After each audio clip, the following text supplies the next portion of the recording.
सर्वेभ्यो नमो नमः। संस्कृत कक्षायां सर्वेषां स्वागतमस्ति। प्रिय छात्राः, अद्य वयं नवम कक्षायाः संस्कृतं पठामः। अद्य वयं तृतीयः पाठः छत्तीसगढ़ प्रदेशस्य वनानि पाठं पठामः। प्रिय छात्रों, आज हम अपने पाठ्यपुस्तक सलीला के तृतीय पाठ का अध्ययन करेंगे, जिसका नाम है छत्तीसगढ़ प्रदेशस्य वनानि। छत्तीसगढ़ प्रदेश के वनों के विषय में जानेंगे। प्यारे बच्चों, आप सभी जानते हैं कि वनों का हमारे जीवन में बहुत महत्व है। वन हमारे पर्यावरण को संतुलित करता है और वनों के माध्यम से ही हमारी दैनिक दिनचर्या की बहुत सारी चीज़ें पूरी होती है। तो चलिए हम पाठ पढ़ना शुरू करते हैं। छत्तीसगढ़ प्रदेशः वनानां दृष्ट्या समृद्धः वर्तते। छत्तीसगढ़ प्रदेशः, जो छत्तीसगढ़ प्रदेश है, हमारा प्रदेश है, वह वनानाम, वनों की दृष्टिया, दृष्टि से, समृद्धः वर्तते, समृद्ध वर्तते है। छत्तीसगढ़ प्रदेश वनों के दृष्टि से समृद्ध है, अर्थात छत्तीसगढ़ में बहुतायत मात्रा में वनों की उपलब्धता है। छत्तीसगढ़स्य सकल क्षेत्रफलस्य 44.2% क्षेत्राणि वनाच्छादितानि सन्ति। छत्तीसगढ़ का सकल क्षेत्रफलस्य, जो सकल क्षेत्रफल, जो छत्तीसगढ़ का जो सकल संपूर्ण क्षेत्रफल है, उसका 44.2% वनों से आच्छादित है।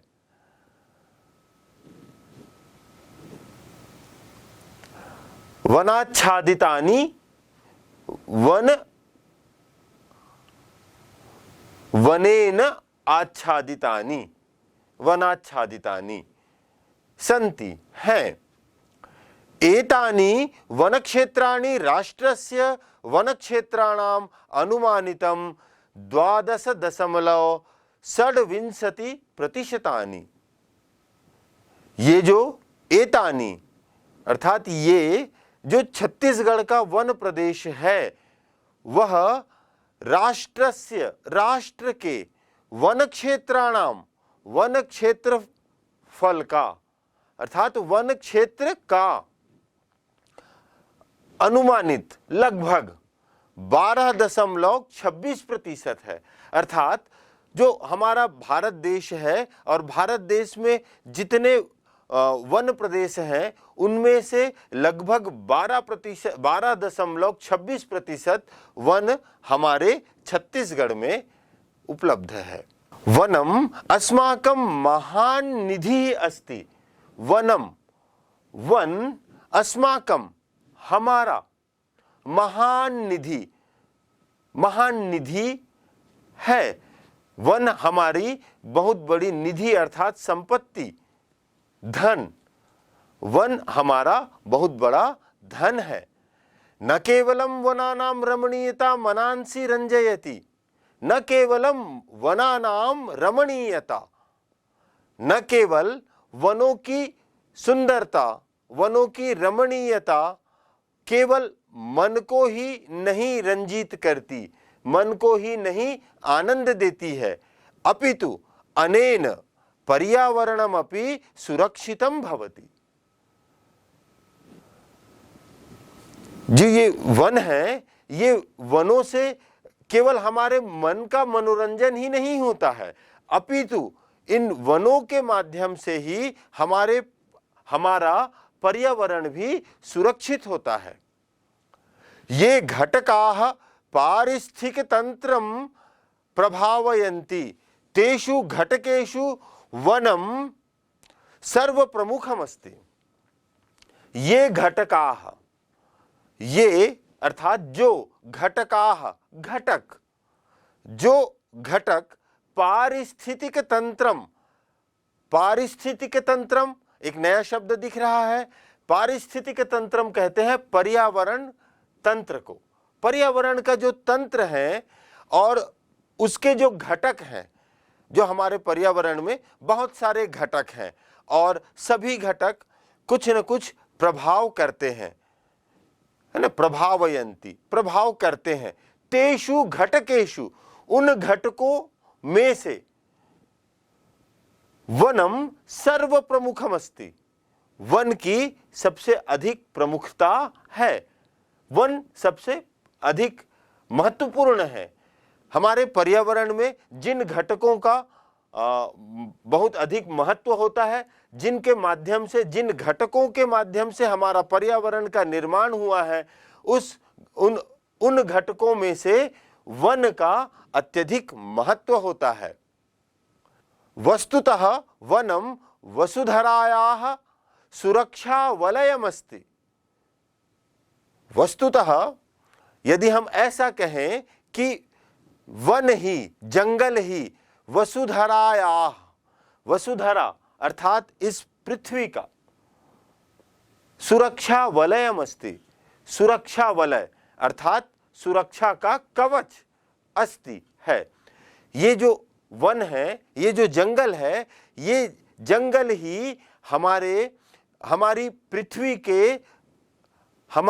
पृथ्वी का सुरक्षा वलय है, सुरक्षा कवच है। अर्थात इन वनों के माध्यम से ही हमारी पृथ्वी की सुरक्षा होती है। वृष्टेः मुख्य कारणम वनमेव अस्ति। वृष्टेः, वृष्टि का, बरसात का मुख्य कारण, प्रमुख कारण वनमेव अस्ति, वनम एव अस्ति, वन ही है। जो बारिश होती है, बरसात होती है, उसका मुख्य कारण वन ही है। हमने पढ़ा है ना कि वन, जंगल बादलों को आकर्षित करते हैं। इसीलिए यहां पे कहा जा रहा है कि वृष्टेः मुख्यम कारणम वनमेव अस्ति। इदम शुद्धम वायुम प्रददाति। इदम, यह कौन? वन, जंगल। शुद्धम वायुम, शुद्ध वायु, प्रददाति, प्रदान करता है। ये जो जंगल है, ये इस प्रकृति को, ये जो जंगल है, वे उन जंगलों से ही हमें शुद्ध वायु की प्राप्ति होती है। मृत्तिकायाः अपर्दनम न्यूनीकरोति। मृत्तिकायाः, मृत्तिका अर्थात मिट्टी, मिट्टी आप जानते हैं ना, हाँ, मिट्टी का, मृत्तिकायाः, मिट्टी का, अपर्दनम, अपर्दन कटाव, न्यूनीकरोति, रोकता है। अर्थात ये जो वन है, ये जो जंगल है, वो मिट्टी के कटाव को भी रोकता है। हम देखते हैं ना, नदी नालों के किनारे नदी का जल जब प्रवाह से, वेग से बहता है, तो धीरे धीरे उसके आसपास की मिट्टियां जो है नदी के प्रवाह के कारण बह बह करके नदी में समाहित होती जाती है और नदी का जो भाग है वो चौड़ा होते जाता है। तो इसीलिए यहाँ पे बताया जा रहा है कि जब वन होते हैं, पेड़ होते हैं, तो उन पेड़ों के जड़ जो हैं वो जमीन में मिट्टी को पकड़ करके रखते हैं, तो इससे मिट्टी का अपर्दन नहीं होता है। तो मिट्टी के अपर्दन को रोकने में भी वन का बहुत महत्वपूर्ण योगदान होता है। जगतः तापमानस्य जगतः तापमानस्य नियंत्रणम करोति। जगतः, इस संसार के, तापमानस्य, तापमान का, नियंत्रणम, नियंत्रण, करोति, करता है। कौन? वन। जंगल जो है, अभी हमने पढ़ा ना कि ये हमें शुद्ध वायु प्रदान करता है। तो शुद्ध वायु के साथ साथ जंगलों से निकलने वाली जो हवा होती है वो शीतल होती है, ठंडी होती है। इसीलिए हम जब पेड़ों के बीच से जब हम रास्ते में गुजरते हैं तो हमें ठंडकता का एहसास होता है। तो वृक्षों से, जंगलों से हमें ठंडी वायु की प्राप्ति होती है और इन्हीं ठंडी वायु के कारण ही इस संसार का तापमान, गर्मी नियंत्रण होता है। तापमानस्य नियंत्रणम करोति। तो ये जो जंगल है ये संसार के इस भूमंडल के तापमान का नियंत्रण करता है। अतएव वन संरक्षणम अत्यावश्यकम अस्ति। अतएव इसीलिए ही वन संरक्षणम, वनों का संरक्षण अत्यावश्यकम अस्ति। यहां देखिए अत्यावश्यकम अस्ति, यहां तीन शब्द हैं, अति धन आवश्यकम धन अस्ति, अत्यावश्यकम अस्ति, यहां पे संधि हुआ है। तो अति आवश्यक है, तो वनों का संरक्षण बहुत आवश्यक है, बहुत नितांत जरूरी है। विविधाभिः वन संपद्भिः संपन्नानि वनानि प्रदेशे विद्यन्ते। विविधाभिः, विविधाभिः अर्थात विविध प्रकार के, वन संपद्भिः वन संपत्तियों से। देखिए वन भी एक प्रकार का हमारा संपत्ति है। ऐसा क्यों कहा जा रहा है? क्योंकि वनों से भी हमारे जो जंगल में निवास करने वाले वनवासी लोग हैं, उन वनवासी लोगों का भी जीवन का निर्वाह वनों के माध्यम से ही होता है ना। इसलिए यहां पे यह बताया जा रहा है कि विविधा भी वन संपद भी संपन्नानि वनानि प्रदेशे विद्यन्ते। प्रदेशे, इस प्रदेश में, कौन से प्रदेश में? छत्तीसगढ़ प्रदेश में विविध प्रकार के, अनेक प्रकार के वन संपदाएं, विविध प्रकार की वन संपदाओं से संपन्न हमारा प्रदेश है। अर्थात हमारे इस प्रदेश के वनों में विविध प्रकार के वन संपदाएं विद्यमान हैं। विद्यन्ते अर्थात विद्यमान हैं। हमारे छत्तीसगढ़ के वनों में बहुत प्रकार की वन संपदा उपलब्ध है। विधिक प्रबंध दृष्ट्या वनानि त्रिवर्गेषु विभक्तानि। विधिक प्रबंधन दृष्ट्या, विधि कहते हैं नियम को, तो नियमों के प्रबंधन के दृष्टि से, प्रबंधन के दृष्टि से, संरक्षण करने के दृष्टि से, नियम के अनुसार वनानि वनों को, वनानि वनों को त्रिवर्गेषु तीन भागों में, त्रिवर्गेषु तीन भागों में विभक्तानि विभक्त किया गया है, बांटा गया है। प्रबंधन की दृष्टि से, नियमानुसार प्रबंधन की दृष्टि से वनों को कितने भागों में बांटा गया है? तीन भागों में बांटा गया है। आइए देखते हैं ये कौन कौन से तीन भाग हैं। आरक्षितम वनम, दूसरा है संरक्षितम वनम और तीसरा है अवर्गीकृत वनम। ठीक है, तो ये तीन भाग है वनों के। कौन कौन से? आरक्षित वन, संरक्षित वन और अवर्गीकृत वन। तो चलिए अब देखते हैं इन तीनों भागों को, थोड़ा पढ़ते हैं, समझते हैं ये क्या कहना चाह रहे हैं। आरक्षितम वनम, आरक्षित वन है ना। आरक्षित वन किसे कहते हैं? आरक्षित वनस्य प्रबंधनम सुव्यवस्थितम भवति। जो आरक्षित वन होते हैं इसका प्रबंधन सुव्यवस्थित होता है, बहुत व्यवस्थित होता है। जो आरक्षित वन होते हैं ना, उसका प्रबंधन बहुत ही सुंदर और अच्छे ढंग से किया जाता है। अस्य सुरक्षायाः विकासस्य च निश्चिताः योजनाः भवन्ति। और इन अस्य इसका किसका, आरक्षित वनों का, है ना, सुरक्षायाः सुरक्षा का, इन आरक्षित वनों को सुरक्षित रखने का, और विकासस्य विकास का, च माने और, निश्चिताः योजनाः भवन्ति, निश्चित योजनाएं होती हैं। इन ये जो आरक्षित वन होते हैं, इनकी प्रबंधन सुव्यवस्थित होता है और इन वनों का सुरक्षा और विकास के लिए निश्चित योजनाएं होती हैं। शासन के द्वारा एक निश्चित योजनाएं होती हैं। तो योजनाबद्ध ढंग से इन वनों का, इन आरक्षित वनों का सुरक्षा और विकास किया जाता है।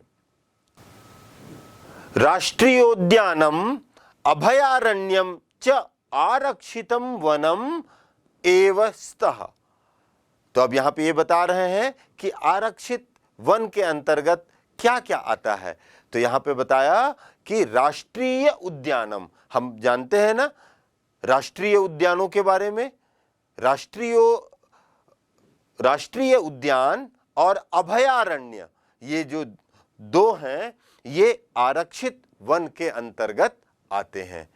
राष्ट्रीयोद्यानम, यहां पर देखिए दो शब्द हैं, राष्ट्रीय और उद्यान, यहां पर संधि हुआ है, राष्ट्रीयोद्यानम। अभयारण्य, अभयारण्य का अर्थ यदि हम देखेंगे तो यहां भी दो शब्द है, अभय धन अरण्य। तो अभय कहते हैं न भयम अभयम, अर्थात जहां भय नहीं है, जहां वन्य जीवों को किसी प्रकार का भय नहीं है। अरण्य, अरण्य का मतलब होता है जंगल, है ना। तो अभय रहित अरण्य, तो दोनों शब्द जब मिले हैं तो यहां भी एक दीर्घ स्वर संधि हुआ है, अभय धन अरण्य, अभयारण्य। ठीक है, तो मैं उम्मीद करता हूं कि आप लोगों को ये आरक्षित वन अब समझ में आ गया होगा। तो बच्चों, अभी हमने ये पढ़ा कि आरक्षित वन में राष्ट्रीय उद्यान और अभयारण्य आते हैं। आपको पता है हमारे छत्तीसगढ़ में भी राष्ट्रीय उद्यान है। कौन सा? हाँ, कांगेर घाटी राष्ट्रीय उद्यान। ठीक है, यह हमारे छत्तीसगढ़ के बस्तर प्रांत में स्थित है और बहुत प्रसिद्ध राष्ट्रीय उद्यान है। इसके साथ साथ बहुत सारे अभयारण्य हैं, है ना। तो कोई आप नाम जान रहे हैं? हाँ, बार नयापारा अभयारण्य और भोरमदेव अभयारण्य। हाँ, तो ये जो अभयारण्य है, इस प्रकार से और भी बहुत सारे अभयारण्य हमारे छत्तीसगढ़ में विद्यमान है। चलिए अब हम संरक्षित वन की ओर चलते हैं और जानते हैं कि संरक्षित वन किसे कहते हैं। संरक्षितम वनम, संरक्षित वन, संरक्षित वने संरक्षणेन सह उत्पादनाय गतिविधयः क्रियान्विताः भवन्ति। संरक्षित वने, संरक्षित वन में, संरक्षणेन सह, संरक्षण के साथ, संरक्षित वन में संरक्षण के साथ। संरक्षण का मतलब अच्छे से रक्षा, वनों की सुरक्षा। तो संरक्षित वन में वनों के सुरक्षा के साथ साथ, सह मतलब साथ साथ, उत्पादनाय गतिविधयः क्रियान्विताः, उत्पादनाय, उत्पादन के लिए, उत्पादन अर्थात वनों से प्राप्त वनोपजों की उत्पादन के लिए, है ना, वनोपज प्राप्ति के लिए। गतिविधयः, बहुत सारी गतिविधियां, बहुत सारी क्रियाकलापें, क्रियान्विताः भवन्ति, क्रियान्वित होते हैं। अभी देखिए, अभी यहाँ पे आया कि उत्पादनाय, तो आपको पता है कि वनोपज का उत्पादन, अच्छा हमारे छत्तीसगढ़ में कौन कौन से वनोपज की प्राप्ति होती है? हाँ देखिए, हमारे छत्तीसगढ़ में तेंदुपत्ता, चार, मऊहा, लाख, है ना, इमली आदि बहुत सारे वनोपज हैं जो हमारे देश की संपत्ति भी हैं, हमारे वनों की संपत्ति है, और इन्हीं संपदा से ही हमारा प्रदेश संपन्नता को प्राप्त करता है। यहां एक शब्द आया भवंती, ये भू धातु लट लकार, लट लकार वर्तमान काल का है ना, लट लकार का प्रयोग कौन से काल में होता है? वर्तमान काल में, और इसका प्रथम पुरुष बहुवचन है, रूप चलता है भवती, भवतः, भवन्ति। वन विभागः योजनानुसारं वैज्ञानिक विधिना वनोत्पादं प्राप्नोति, और इन संरक्षित वनों में वन विभागः, वन विभाग के जो कार्यकर्ता हैं, वन विभाग के जो कर्मचारी हैं, वो योजनानुसारम, योजना अनुसारम, योजना के अनुसार से, अर्थात योजनाबद्ध तरीके के द्वारा वैज्ञानिक विधिना, वैज्ञानिक विधि से, वैज्ञानिक विधिना, वैज्ञानिक विधि से वनोत्पादम, वनों के उत्पाद को, वनों से उत्पन्न पदार्थों को प्राप्नोति, प्राप्त करता है, प्राप्नोति अर्थात प्राप्त करता है। तो ये जो वन विभाग है, यहाँ संरक्षित वनों में जो वन विभाग है, ये क्या करते हैं? विविध प्रकार के जो उत्पादन के लिए योजनाबद्ध तरीके से, योजना बना करके वैज्ञानिक विधि के द्वारा वनोत्पाद को प्राप्त करते हैं। आप जानते हैं ना कि छत्तीसगढ़ में कोसा का उत्पादन होता है, कोसा है ना, कोसा, उससे एक कपड़े का निर्माण होता है, कोसा वस्त्र का निर्माण होता है। तो कोसा प्राप्ति के लिए वैज्ञानिक विधि से संरक्षण, कोसे के कीड़े कीटों को संरक्षित करके उनसे कोशा प्राप्त किया जाता है ना। और इसी प्रकार से शहद की भी प्राप्ति होती है, मधुमक्खियों का पालन करते हुए वैज्ञानिक विधि से शहद की प्राप्ति होती है, और फिर उनका शोधन करके बाजार में उपलब्ध कराया जाता है। इसलिए यहाँ पे बताया गया कि वन विभागः योजनानुसारं वैज्ञानिक विधिना वनोत्पादं प्राप्नोति, है ना। अब और अत्र उत्पादनेन सह वन संरक्षणं प्रथम लक्ष्यमस्ति। अत्र यहाँ कहाँ? संरक्षित वनों में, है ना। उत्पादनेन सह, उत्पादन के साथ साथ, है ना। वन संरक्षणम प्रथमम लक्ष्यमस्ति, वनों का संरक्षण प्रथम लक्ष्य है ना। अब इसका तात्पर्य यहाँ पे कदापि नहीं है कि इन संरक्षित वनों में वन विभाग के द्वारा उत्पादन किया जा रहा है, वैज्ञानिक विधि से उत्पादन कर रहे हैं। इसका तात्पर्य ये कभी नहीं है कि वनों को नुकसान पहुंचाए। इसलिए यहाँ पे बताया गया कि उत्पादन के साथ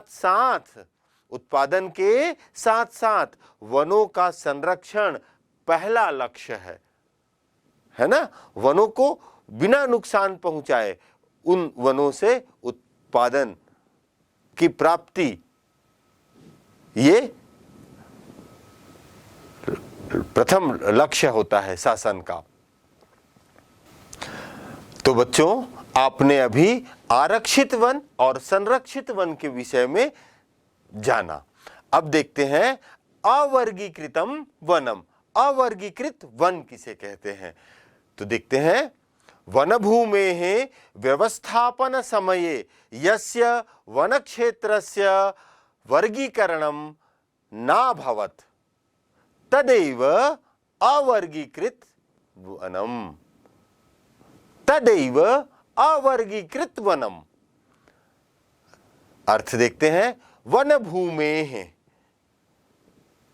वन भूमि में जो जंगल की जो भूमि है, उन जंगल की भूमियों में, उन जंगल की भूमि में व्यवस्थापन समये, जब उन वनों का व्यवस्थापन किया गया है ना, उन वनों का वर्गीकरण किया गया, उस समय यस्य वन क्षेत्रस्य, जिस वन क्षेत्र का वर्गीकरण, विभाजन आरक्षित और संरक्षित रूप से जब विभाजन नहीं हो पाया, ना भवत, न अभवत, नहीं हुआ, है ना, जिन वनों का वर्गीकरण नहीं हुआ, तदैव, ततएव, उन्हीं वनों को अवर्गीकृत वन कहा जाता है।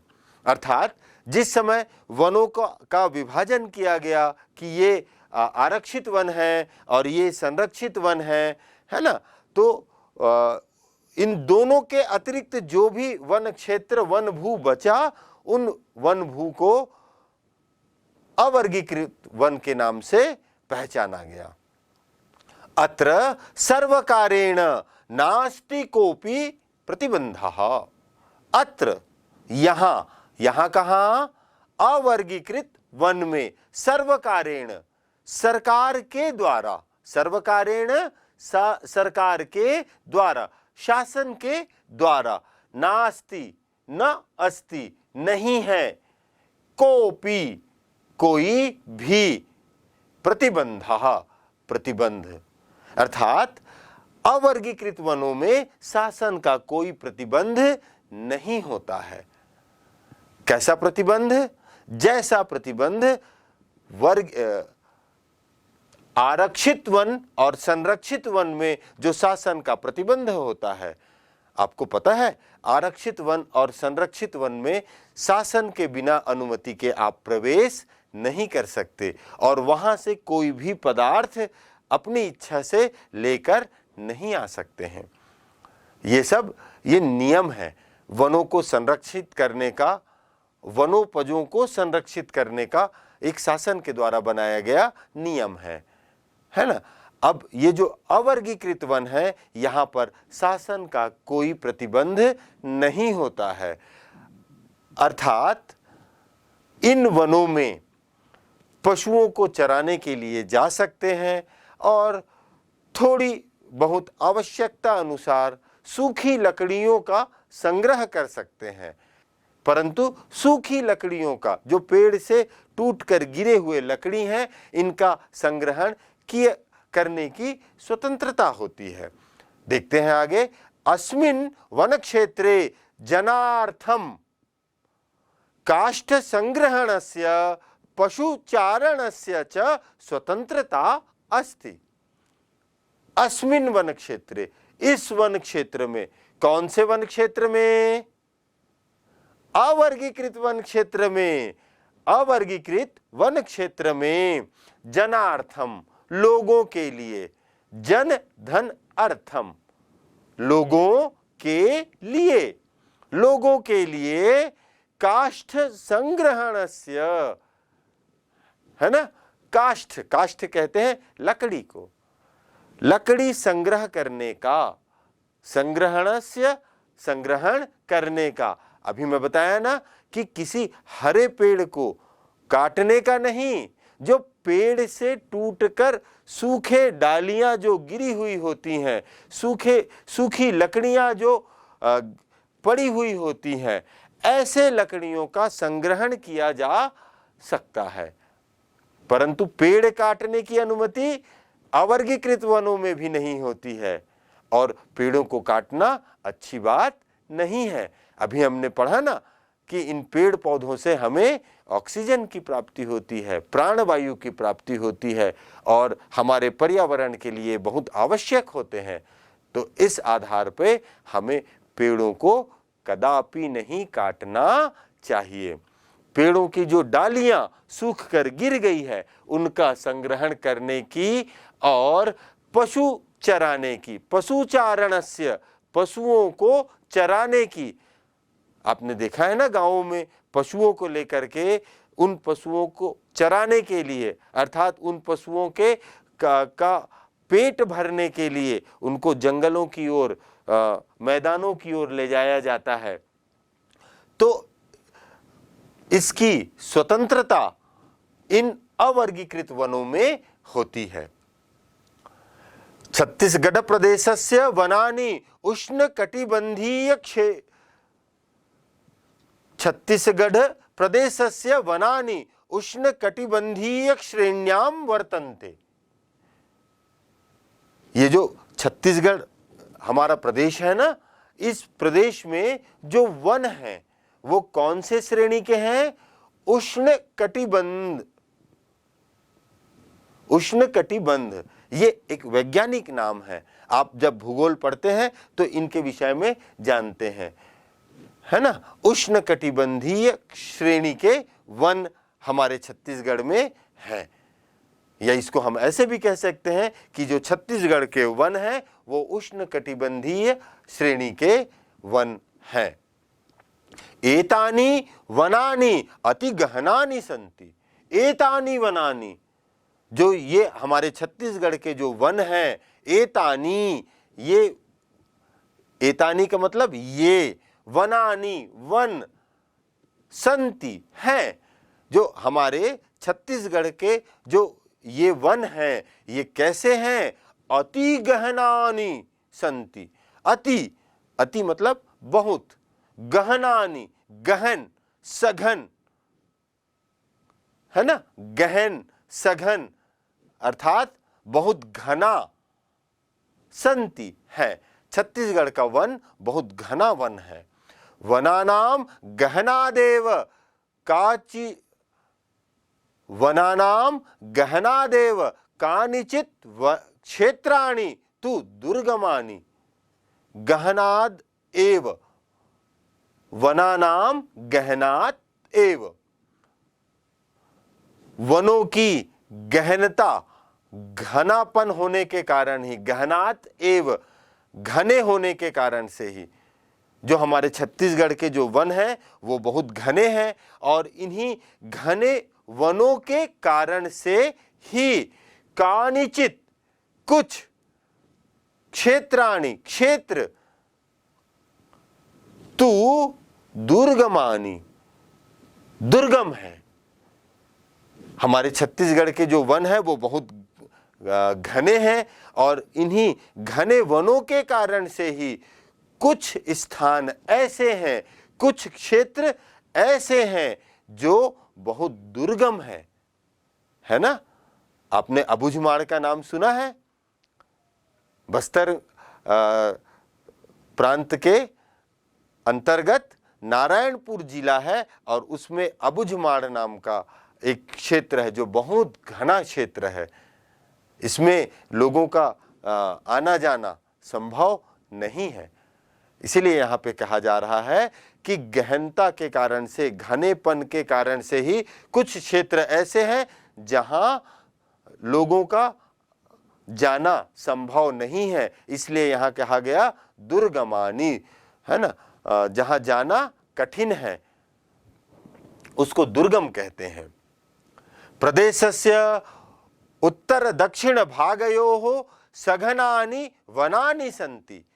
प्रदेशस्य, इस प्रदेश के, इस छत्तीसगढ़ प्रदेश के उत्तर और दक्षिण भाग में, है ना, उत्तर अर्थात सरगुजा संभाग और दक्षिण में बस्तर संभाग, ये जो दो संभाग हैं, सरगुजा और बस्तर भाग जो है, संभाग जो है, ये इनमें सघनानि वनानि संति, इन दोनों क्षेत्रों में बहुत घने जंगल हैं।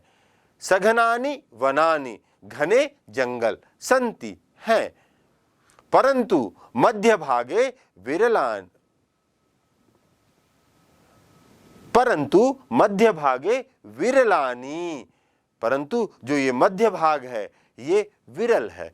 अर्थात मध्य जो क्षेत्र है छत्तीसगढ़ का, उसमें उतने घने जंगल नहीं है, परंतु जंगल हैं, वन की उपलब्धता है।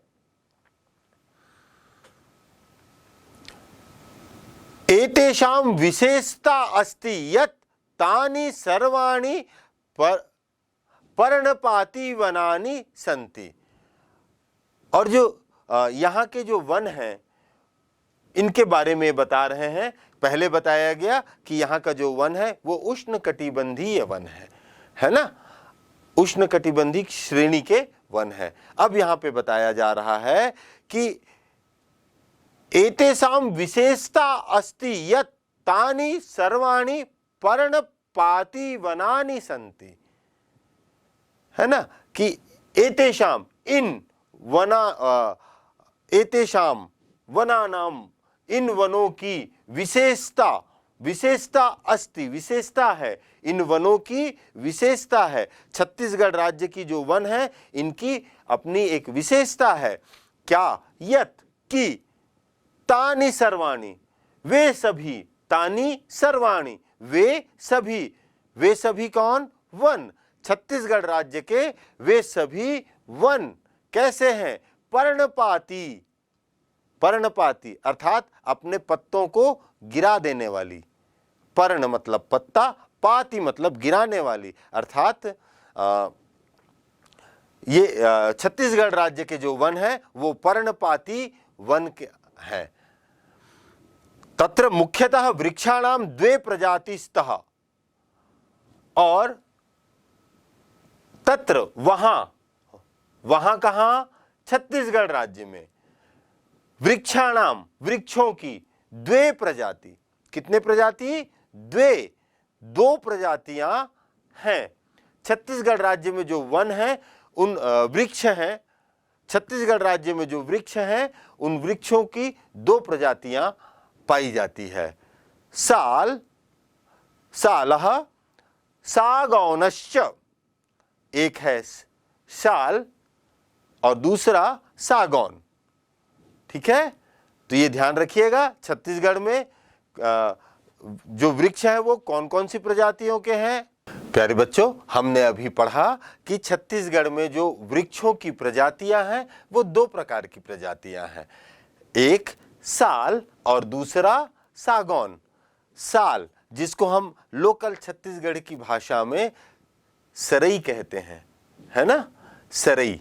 और ये जो साल है ये छत्तीसगढ़ का कौन सा वृक्ष है? हाँ, राजकीय वृक्ष कहलाता है जी। ठीक है, तो हमारे छत्तीसगढ़ में वृक्षों की दो प्रजातियां मुख्य रूप से हैं, साल और सागौन। अन्याः प्रजातयः अपि सन्ति, अन्याः अन्य, प्रजातयः प्रजातियों के वृक्ष, अपि भी, सन्ति हैं, माने इन दो प्रजातियों के अलावा, साल और सागौन के अलावा और भी बहुत सारी प्रजातियों के वृक्ष यहाँ पे पाए जाते हैं। जैसे खदिरः, तेंदुः, वंशः, आमलकी, साजा, बीजा, धवरा, कर्रा, हल्दू, मधुकश्चेति, है ना। देखिए खदिरः, खदिरः कहते हैं खैर। खैर जानते हैं, पान खाते हैं ना, उसमें एक लाल रंग का लगता है कत्था जिसको कहते हैं, उसको संस्कृत में खदिरः कहते हैं। दूसरा तेंदुः, तेंदु फल आपने देखा है ना, हाँ। और वंशः, वंश बांस का पौधा, है ना। और आमलकी कहते हैं आंवले को, हाँ, आंवले का मुरब्बा सबको पसंद है ना, आंवले का अचार, हाँ, ये सारी चीजें, आंवला हमें जंगलों से प्राप्त होता है। साजा ये एक वृक्ष है, बीजा, है ना, साजा बीजा ये इमारती लकड़ियों में इनकी गिनती होती है ना। धवरा, कर्रा एक फल होता है, बस्तर क्षेत्र में पाया जाता है। हल्दू ये भी एक फल है। और मधुकः च इति, मधुकश्चेति, इसको अलग अलग करेंगे तो ये कैसे होगा, मधुकः च इति, तीनों को मिलाएंगे तो मधुकश्चेति, है ना। मधुकः कहते हैं महुआ को, है ना। महुआ आपने देखा है ना, सुना भी है, हाँ। तो महुआ, ये इन सब प्रकार के वृक्षों की प्रजातियां हमारे छत्तीसगढ़ में पाई जाती हैं। उपलब्धासु वनस्पतिषु औषधि पादपाः प्रचुर मात्रायाम उपलभ्यन्ते। उपलब्धासु, उपलब्ध, उपलब्धासु मतलब उपलब्ध, जो छत्तीसगढ़ के वनों में उपलब्ध वनस्पतियां हैं, उपलब्ध वनस्पतियां हैं, उन वनस्पतियों में औषधि पादपाः प्रचुर मात्रायाम उपलभ्यन्ते। औषधि पादपाः, औषधि पादपाः अर्थात ऐसे पौधे जिनका उपयोग औषधि के रूप में, दवाई के रूप में किया जाता है, उनको कहते हैं औषधि पादपाः। पादप मतलब पौधा, औषधि अर्थात औषधि जिससे दवाई का उपयोग किया जाता है। बहुत सारे वृक्ष पौधे हैं जिनको हम औषधि के रूप में प्रयोग करते हैं, है ना। चिरायता आपने नाम सुना है, हाँ, चिरचिरा, चिरायता, है ना, गिलोय आदि बहुत सारी वन पादप हैं जो औषधि के रूप में प्रयोग में लाया जाता है। तो जो छत्तीसगढ़ में उपलब्ध वनस्पतियां हैं, उन वनस्पतियों में से बहुत सारा, प्रचुर मात्रा में, बहुत अधिक मात्रा में औषधि के पौधे उपलभ्यन्ते प्राप्त होते हैं। प्रदेशस्य बहवः उद्योगाः, प्रदेशस्य बहवः उद्योगाः वनोत्पादने एव अवलंबिताः। प्रदेशस्य, इस प्रदेश के, किस प्रदेश के, छत्तीसगढ़ प्रदेश के, बहवः उद्योगाः बहुत सारे उद्योग, है ना, बहुत सारे उद्योग, उद्योग मतलब कारखाने जहां से वस्तुओं का उत्पादन होता है। तो छत्तीसगढ़ में बहुत सारे उद्योग वनोत्पादने एव, वनोत्पादन में ही अवलंबिता, अवलंबित हैं अर्थात आधारित हैं। छत्तीसगढ़ के बहुत सारे उद्योग इन वनोपज पर ही आधारित हैं। वन से उत्पन्न प्राप्त होने वाले जो पदार्थ हैं, उन्हीं पदार्थों से ही बहुत सारे कल कारखाने अवलंबित हैं, आधारित हैं। यथा, जैसे काष्ठम, काष्ठ लकड़ी का जो उद्योग है, लकड़ी का जो उद्योग है वो वन पर ही आधारित है। दूसरा करगदम, करगद, करगद कहते हैं कागज को। आपकी किताब किससे बना है, कागज से बना है, आपकी कॉपी कागज से बनी है। तो ये कागज भी जो है वो लकड़ी से ही बनता है ना। इसलिए वनोपज की सहायता से ही कागज का निर्माण होता है। और कागज निर्माण के लिए जो उद्योग है वो किस पर आधारित है, वन पर आधारित है ना। ठीक है। हरितकी, हरितकी कहते हैं हर्रा, हर्रा, है ना, एक पदार्थ होता है हर्रा, ठीक है, एक फल होता है हर्रा जो औषधि के रूप में उपयोग में लाया जाता है। वंशः, वंश कहते हैं बांस को। खदिरः, खदिर कहते हैं खैर को। कत्था, ये सब, इन सब का एक उद्योग है। इन सब जो वृक्ष हैं या इनके फल हैं, इनसे उद्योग संचालित होते हैं जिनसे विभिन्न प्रकार के वस्तुओं का निर्माण होता है ना। इसलिए यहाँ पे कहा गया कि वनोत्पाद से ही प्रदेश के बहुत सारे उद्योग आधारित हैं। वनानि एतानि जनेभ्य आजीविकायाः साधनानि सन्ति। वनानि एतानि, वनानि, ये सारे वन जो ये छत्तीसगढ़ राज्य के अंतर्गत जो वन है वो सभी वन जनेभ्यः लोगों के लिए, है ना, आजीविकायाः साधनानि सन्ति, आजीविका के साधन है। कैसे आजीविका के साधन है? अच्छा, आपने देखा है, आपने सुना होगा कि तेंदुपत्ता संग्राहक, ये कौन होते हैं? वनवासी होते हैं, जो वनों में जाकर के तेंदु के पत्तों को तोड़ तोड़ करके इकट्ठा करते हैं, है ना। तो अब उन तेंदु पत्तों को तोड़ने के एवज में उनको शासन से क्या प्राप्त होता है?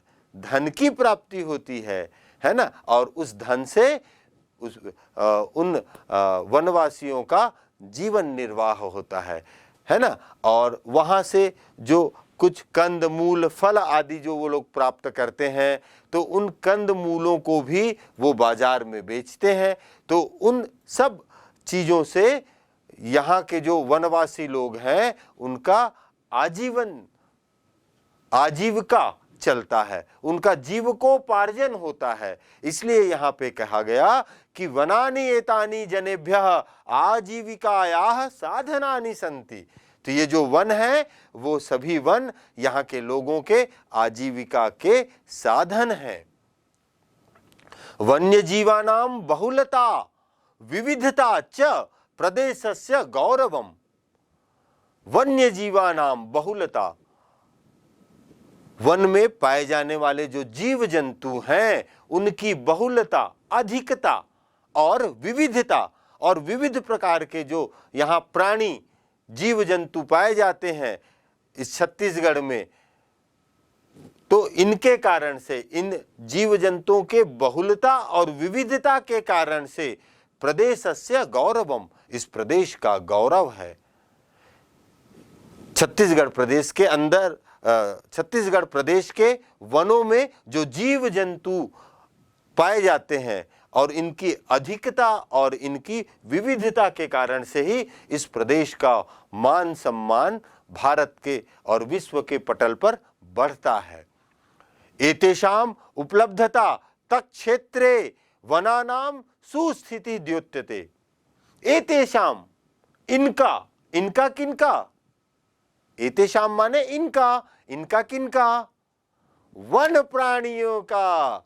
इन वन प्राणियों के उपलब्धता के कारण से ही, जो जंगली जानवर जंगल में हैं, तो ये जंगली जानवर जंगल में हैं, ये क्या बताता है? वनानाम सुस्थिति द्योत्यते, वनों की अच्छी स्थिति को बताता है, वनों की अच्छी स्थिति को बताता है ना। कैसे अच्छी स्थिति को बताता है? भाई, जंगलों में यदि जंगली जानवर बहुत अधिक मात्रा में रह रहे हैं, अर्थात उन जानवरों के लिए वह जो वन क्षेत्र है वो सुरक्षित है, उनके आवास के लायक है, उनके रहने के योग्य है, इसीलिए तो वह रह रहे हैं। नहीं तो वो यहाँ के जंगलों को छोड़कर कहीं और चले जाएंगे, है ना। तो वन्य प्राणियों की उपलब्धता ही यहाँ के वन स्थिति को, वन की अच्छी स्थिति को बताता है। द्योत्यते अर्थात प्रदर्शित करता है, बताता है। एतेषु वनजीवेषु प्रमुखतः व्याघ्रः, तरक्षुः, वनमहिषः, हरिणः, सांभरः, गौरः, वनवराहः, भल्लुकः, पर्वतसारिका, नीलगौः, चिंकारादयः चेति। अभी जो हमने पढ़ा कि यहाँ के वनों में जंगली जानवरों के निवास के कारण से यहाँ का वन की स्थिति अच्छी है, ये हमको पता चलता है। और अभी जो मैंने पढ़ा वो जंगली जीवों के नाम हैं, प्रमुख रूप से जो पाए जाते हैं। क्या क्या? व्याघ्रः, व्याघ्रः मतलब बाघ। तरक्षुः, तरक्षु कहते हैं तेंदुआ को। वनमहिषः, जंगली भैंस, वन भैंसा जिसको कहते हैं, है ना। हरिणः हिरण, सांभरः सांभर, गौरः गौर, है ना, ये एक बड़ा जानवर होता है जो जंगली भैंस की तरह ही दिखता है। वनवराहः, वराह कहते हैं, किसको कहते हैं? हाँ, सुअर को कहते हैं। ठीक है, शुअर एक जानवर होता है ना, तो उसी को वराह कहते हैं। और वन वराह मतलब जंगली सुअर। ठीक है, जंगल में पाए जाने वाले वराह को वन वराह कहते हैं। भल्लुकः, भल्लुकः मतलब भालू, है ना। पर्वत सारिका, पर्वत सारिका, पर्वत सारिका कहते हैं पहाड़ी मैना, है ना, पर्वत सारिका पहाड़ी मैना। नील गौः, नील गाय।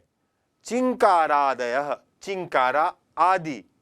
च इति, चेति, ये सारे जानवर यहाँ के छत्तीसगढ़ राज्य में पाए जाते हैं। अब चलते हैं, देखते हैं। अब हम यहाँ पे आप लोगों से मैं कुछ पूछता हूँ, पूछूं? हाँ, तो यहाँ बहुत सारे जानवरों के नाम आपने पढ़ा। हाँ, तो आपको पता है कि छत्तीसगढ़ का राजकीय पशु कौन सा है? हाँ, छत्तीसगढ़ का राजकीय पशु वन महिष है ना। ये जो वन महिष है ये छत्तीसगढ़ का राजकीय पशु है। और राजकीय पक्षी के बारे में आप जानते हैं? पर्वत सारिका, ये जो पर्वत सारिका है, पहाड़ी मैना इसको हम कहते हैं। ये जो पहाड़ी मैना है ये छत्तीसगढ़ का राजकीय पक्षी है। ठीक है, तो बच्चों अभी हमने ये बहुत सारे जानवरों के नाम को संस्कृत में जाना, बहुत सारे पेड़ पौधों के नाम को संस्कृत में जाना। ये आप अपनी कॉपी में नोट करिए, क्योंकि ये आपके प्रायोजना कार्य के लिए काम आएगा। और वैसे ही पर्वत सारिका जो राजकीय पक्षी है, पर्वत सारिका, इसको का संरक्षण करने के लिए कांगेर घाटी में किया जाता है। तो ये जानकारी आप अपने पास रखिए, क्योंकि ये आपके लिए बहुत आवश्यक है। वन महिषः राजकीय पशु, पर्वत सारिका राजकीय पक्षी च घोषितौ। ये जो वन महिष है ये राजकीय, अभी मैं बताया ना कि वन महिष राजकीय पशु है ना, और पर्वत सारिका राजकीय पक्षी घोषित किया गया है। इनकी अपनी एक विशेषता है, इनके विशेषताओं के कारण से इनको राजकीय पशु और राजकीय पक्षी घोषित किया गया है। तो चलिए जल्दी से आप बताइए, राजकीय पशु कौन सा है? हाँ, वन महिष राजकीय पशु है। और राजकीय पक्षी पर्वत सारिका, पहाड़ी मैना। ठीक। वन्य जीवानां संरक्षणार्थम अपि वन संरक्षणम आवश्यकम। अब यहाँ पे एक अच्छी बात ये बता रहे हैं कि वन्य जीवानां रक्षणार्थम अपि, ये जो वन्य जीव है जिनके बारे में हमने पढ़ा, इन वन्य जीवों से ही वन की सुंदरता और बढ़ जाती है। तो इन वन्य जीवों के रक्षा के लिए, इन वन्य जीव जंतु के रक्षा के लिए आवश्यक है कि वनों की रक्षा भी हो। जब वनों की रक्षा होगी तभी इन वन्य जीवों की भी रक्षा होगी। इसलिए हमें वनों का संरक्षण करना चाहिए। नूनम वनम जीवानाम आश्रय स्थलमस्ति। नूनम, नूनम अर्थात निश्चय ही, नूनम कहते हैं निश्चय ही, वनम वन, जीवानाम जीव जंतुओं के, विभिन्न प्रकार के जीव जंतुओं के आश्रय स्थलम अस्ति, आश्रय स्थल है। अर्थात बहुत प्रकार के जीव जंतु वनों में आश्रय लेते हैं, वनों में रह करके अपने जीवन यापन करते हैं। तस्मात् कारणात्, इस कारण से, इस कारण से प्रदेशे, प्रदेश में राष्ट्रीयोद्यानानि अभयारण्यानि च संस्थापितानि सन्ति। इसी कारण से वन्य जीवों का आश्रय स्थल ही वन है। इसी कारण से ही इन वनों को अच्छा सा एक माहौल मिले, जिस माहौल में वो निर्भय होकर के घूम सके, निर्भय होकर के रह सके, अपना जीवन यापन कर सके। अतएव इसी कारण से ही इस प्रदेश में, छत्तीसगढ़ प्रदेश में राष्ट्रीय उद्यानों का निर्माण किया गया है और अभयारण्यों को स्थापित किया गया है। तो बच्चों, अभी हमने देखा राष्ट्रीय उद्यानानि, अर्थात ये उद्यानानि, ये बहुवचन का प्रयोग है ना। उद्यानम, उद्याने, उद्यानानि, अर्थात अब इससे तो ये पता तो चल रहा है कि छत्तीसगढ़ में बहुत सारे राष्ट्रीय उद्यान हैं, है ना। तो देखो कौन कौन से राष्ट्रीय उद्यान हैं वो हम आज जानते हैं। छत्तीसगढ़ में गुरु घासीदास राष्ट्रीय उद्यान, ठीक है, दूसरा इंद्रावती राष्ट्रीय उद्यान और तीसरा कांगेर घाटी राष्ट्रीय उद्यान। ये 3 राष्ट्रीय उद्यान छत्तीसगढ़ में स्थित हैं और ये तीनों जो हैं ये कौन से वन में आते हैं? आरक्षित वन के अंतर्गत आते हैं। इसके अलावा हमारे यहाँ बहुत सारे अभयारण्य भी हैं, है ना। तो अभयारण्य कौन कौन से हैं इनको हम अभी देखते हैं। उदंती अभयारण्य जो गरियाबंद जिले के अंतर्गत आता है, सीता नदी अभयारण्य जो धमतरी जिले में है, बार नयापारा अभयारण्य ये महासमुंद जिले में है, भैरमगढ़ अभयारण्य ये बीजापुर जिले में है, पामेड़ अभयारण्य ये भी बीजापुर जिले में है ना। अचानकमार अभयारण्य, अचानकमार मुंगेली जिला में है। आपको पता है अचानकमार टाइगर रिजर्व है, यहाँ शेर के लिए, बाघ के लिए रिजर्व घोषित किया गया है। सारंगढ़ गोमर्दा अभयारण्य ये रायगढ़ जिले में है और बादलखोल अभयारण्य ये जशपुर जिले में है। सेमरसोत अभयारण्य ये सरगुजा जिले में है और तमोर पिंगला अभयारण्य ये भी सरगुजा जिले में है और भोरमदेव अभयारण्य ये कवर्धा कबीरधाम जिले में है। तो बच्चों, हमारे छत्तीसगढ़ में 3 राष्ट्रीय उद्यान और 11 अभयारण्य हैं, ठीक है। कितने राष्ट्रीय उद्यान? 3 राष्ट्रीय उद्यान और 11 अभयारण्य हैं। प्यारे बच्चों, आज हमने छत्तीसगढ़ राज्यस्य वनानि इस पाठ के अंतर्गत छत्तीसगढ़ राज्य में जो उपलब्ध वन है और वनों की हमारे जीवन में क्या उपयोगिता है, वनों से हमें क्या लाभ होता है, इसके बारे में हमने पढ़ा। उसके बाद जो वन के प्रकार हैं, आरक्षित वन, संरक्षित वन और अवर्गीकृत वन, इन वनों के बारे में हमने जाना। उसके बाद वनों से प्राप्त होने वाले वनोपजों के बारे में जाना और साथ ही साथ हम छत्तीसगढ़ में स्थित राष्ट्रीय उद्यानों के विषय में जाना और अभयारण्यों के बारे में जाना। तो बच्चों, वनों का हमारे जीवन में बहुत अधिक महत्व होता है, तो हमें सबको वनों की रक्षा का संकल्प लेना चाहिए और हमें अधिक से अधिक मात्रा में वृक्षों का रोपण करना चाहिए, जो हमारे ही लिए, हमारे जीवन के लिए और हमारे साथ साथ हमारे वन्य जीवों के लिए भी अत्यंत महत्वपूर्ण है।